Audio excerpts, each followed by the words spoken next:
Hey everybody, I'm here with a quick story on Jeannie Mai and Jeezy. You know, those two went through it. They had a whirlwind, beautiful Cinderella story, kind of speak, get together in marriage, and then all of a sudden everything fell apart. And when it fell apart, I mean it fell apart. Both of them, before they actually got divorced, were slinging mud back and forth in the public about each other. And then finally, they got their divorce. The divorce was under seal, meaning that the public would not have a clue what their settlement was. But now we're getting a peek inside. And why are we getting a peek inside? Because Jeannie Mai said that Jeezy is not adhering to the divorce settlement. He owes her tons of money. He owes her the title to some cars. He owes her account for their baby girl together. And she's saying, show me the money. I want my money. So let's go ahead and share a screen and get a little bit more into this.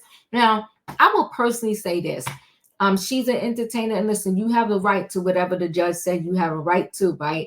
But there's some things I would give up for my peace of mind. And I'll tell you what things as we go through this story. So Jeannie Mai to Jeezy, I want my money and my car titles like we agreed to.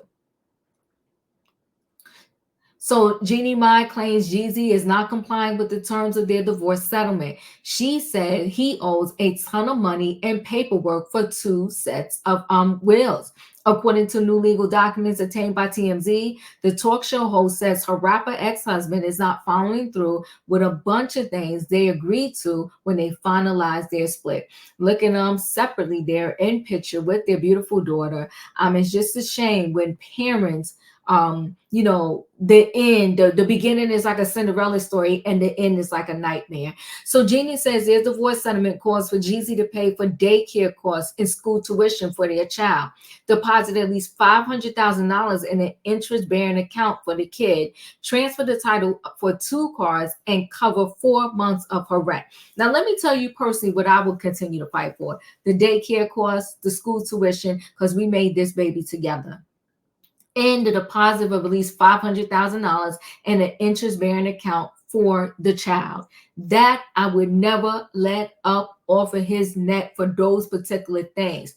Now, as for the title for the two cars and the cover for 4 months of my rent, you know what? If I had my own rent money, I would let that go because I just want the headache to go away. So for the greater good of my mental health, I would just be like, I'm paying my own rent, do everything you're supposed to do for this child that we made together. For these two cars, I wouldn't even remotely want a car that we had when we was together, especially since I know the end was so ugly. You want those cars, keep them, okay? The thing is, Jeannie claims Jeezy failed to follow through on these things, and she says he's ghosting her and hanging her out to dry, which is very sad.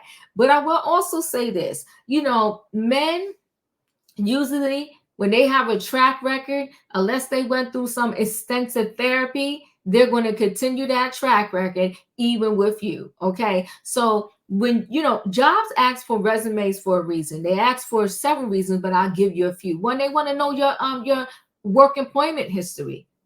And if it looks like, oh, she or he, they only worked here a year, only worked there a year, only worked there a year, they never had any longevity at a job, that might be a red flag.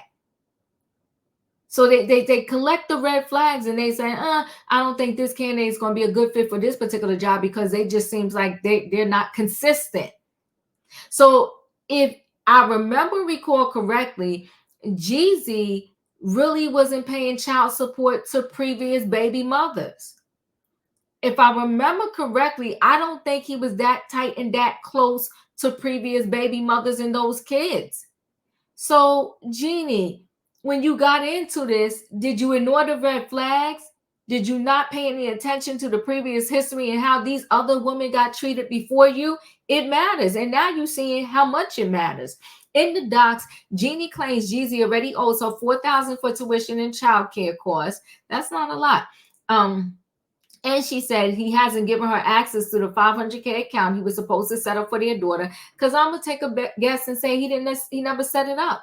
As for the cars, Jeannie says their divorce settlement called for her to walk away from the marriage with a 2021 Range Rover and a 2022 Ford Bronco. As far as the 2022 Ford Bronco is concerned, ever since that O.J. Simpson, situation where he was accused of unaliving his ex-wife and her boyfriend at the time, and he was driving away, and I think it was a white Ford Bronco. I was never interested in those cars from that point. Jeannie, let him keep that 2022 Ford Bronco. Now the 2021 Range Rover, I mean, if you could afford your own car, let him keep that too. Not because it's not right and he did sign on the dotted line and he's supposed to give it to you, but you know what? Just so you can give yourself less of a headache, let him keep it.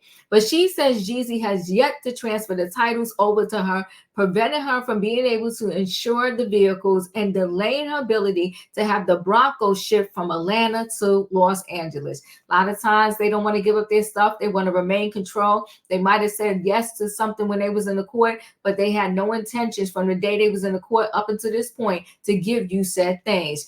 Jeannie also claims the divorce settlement calls for Jeezy to cover her rent for May through August. I'm thinking May of 2023 to August of 2024.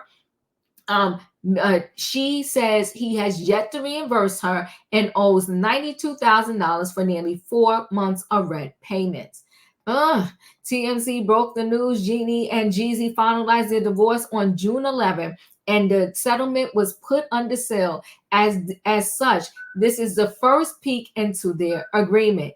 Jeannie says her lawyers have tried to get Jeezy to follow the terms of their settlement by going through his team, but she says his side stopped responding in July, and now she's asking the court for help enforcing the settlement. She wants him to be held in contempt and is going after him for what she says he owes plus interest. This is ugly, nasty, dirty, okay? Ugly, nasty, dirty. Listen, guys, chat with me in the comments, and when I get an opportunity, I will chat back. If you're not a subscriber, subscribe. Hit the notification bell so that every time I upload a video, you will be notified. If you are a subscriber, welcome back. Everybody, thanks for watching. What are my final thoughts on this situation? My final thoughts are that I hope and pray in the future that these two can co-parent better. I also pray that, for the sake of the child, not Jeannie Mai, Jeezy, you need to make sure that, as you stated, you're going to pay for the tuition, you're going to pay for the child care, and you're going to set up this account that's supposed to have at least $500K in it for the future of your daughter, to secure probably her college fund. That's what I'm thinking they're probably making him do that for. In regards to the cars, like I said, if I was Jeannie Mai, keep the cars, whatever. In regards to her rent, I'm guessing she must have foregoed spousal support. And as a result of foregoing spousal support, he had agreed to pay X amount of months of her rent.